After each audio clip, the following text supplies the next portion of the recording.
A CBS News investigation has uncovered a loophole that allows accused and convicted American pedophiles to escape justice by moving to Israel. So Ian Lee has been following this for more than a year, and he traveled to Israel for this investigation. He worked with a group that tracks people accused of sex crimes, which estimates dozens of Americans have used this loophole. So, you know, he's 6'2". We are on a stakeout looking for this man, Jimmy Julius Caro, 48 years old and wanted on charges of sexually assaulting a 9-year-old girl in Oregon back in 2000 and a 5-year-old girl in Israel in 2001. He's considered dangerous. But these photos are a few years old, so we don't know if he'll look the same. He remains elusive. Previous attempts to capture him have failed. Obviously, the fear that he would somehow figure out that anyone's looking for him and bolt. He just called his number. Shauna Aronson got a tip that Caro's expected at this clinic near Tel Aviv. Who's going to call the She's police, with JCW, Jewish Community Watch, an organization that hunts down accused pedophiles who flee to Israel from the U.S., exploiting a process called law of return, whereby any Jewish person can move to Israel and automatically gain citizenship.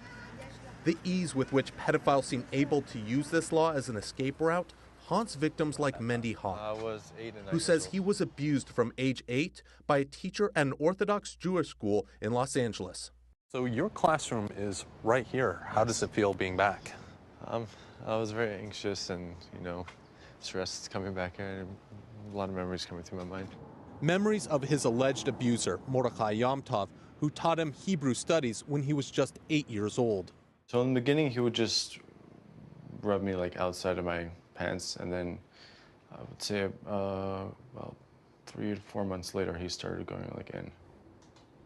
Reaching down your pants? Yeah, it's reaching down. Why did you feel like you couldn't tell anyone? I was scared. I was ashamed. I just didn't know what people would think of me, of the whole situation. Yom Tov pled guilty in 2002 to sexually abusing and committing lewd acts against 3 other boys. He served jail time, but when he was released, he violated his probation and, according to JCW, fled to Israel with help from individuals within the Orthodox Jewish community. JCW tracked Yom Tov down and confronted him with a hidden camera in Jerusalem, where he admitted to illegally fleeing the United States with help and using a fake passport to enter Israel. I was supposed to stay for 5 years in the same city. I was supposed to, I was supposed to go every 2 weeks to the police station. On parole. I left within a week later. He had this message for his victims. I'm very, very sorry. The other person in this video is Mayor Seawald, the founder of Jewish Community Watch. He tells CBS News Yom Tov's case isn't uncommon in the Orthodox community. The same thing that's going on in the Catholic Church right now around the world, the exact same thing happens in our community. The rabbis say it's, you know what, he promised he's going to go for therapy, he's never going to do it again. Boom, he's in another community. A few years later, he's at the same thing, and we hear more allegations that the person continued to abuse children. And often, those abusers end up in Israel. Rabbi Yehuda Oppenheimer says he unwittingly helped Caro escape. There was nothing that raised any red flags up to the point where he was moving to Israel. Well, I wish I could say that, but unfortunately I can't say that. So he had violated his parole, and now they were looking for him. He said that there was something in the past that had happened when he was young, but nothing had ever happened since. I've changed and I'm a different person now, but you gotta help me. I felt that I could trust him. So I wrote him a letter, and he bought a ticket, and he left. Caro is accused of abusing more children when he got to Israel. What was that like for you when you found that out? Punch to the gut. It was very painful. Rabbi Oppenheimer says the reason he came forward is to shine a light on the process of accused pedophiles fleeing, to help ensure it doesn't happen again. Back at the stakeout, an ambulance pulls up and a man steps out. It's Caro. That was definitely him. Oh my God. Okay. The police are called and eventually arrive. His days on the run are over as he's led away. Did you assault the girl in the United States? No. Did you flee Israel because you assaulted the girl in the United States? Have you ever assaulted any girls in Israel? Do you know that you're wanted by Interpol? Yeah. There's relief as police escort him to their car. This marks the end to a months-long manhunt. Oh my gosh! Can I give you a hug? I have something I need to tell you. Yeah. Okay. We found him, and he was just arrested. What? He was just arrested. Thank you.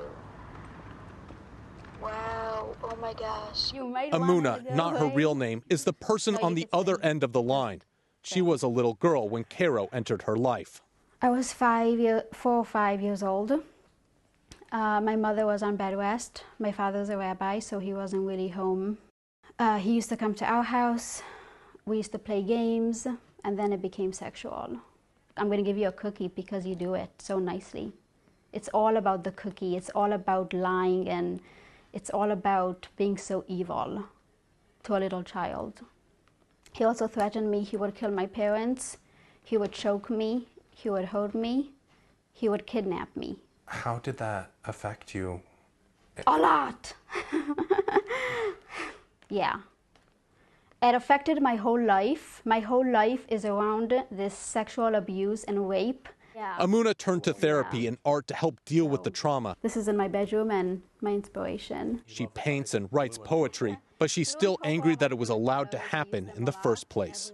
What are your thoughts on him being able to come to Israel and flee the United States? It brings up a lot of anger and a lot of frustration towards the Israeli system.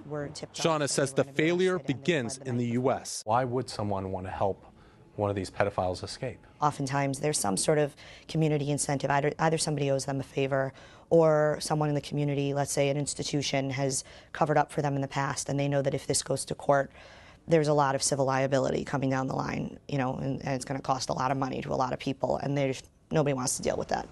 Shauna accuses the Israeli police of not prioritizing accused pedophiles on the run. Why do you have to be the ones that do this? Because nobody else is. That's really, I don't have any better answer than that. And if you guys weren't doing it? Then nobody would do it.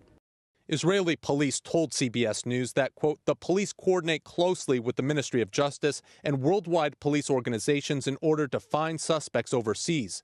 Today, Cairo faces charges in Israel, while back in the United States, the district attorney's office in Clackamas County in Oregon told CBS News they are working with federal authorities to secure his extradition.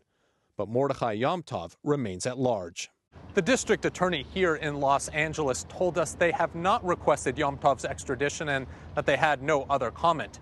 Jewish Community Watch says that is the problem. If American officials don't try to get accused pedophiles from Israel, then they simply escape justice and leave children at risk.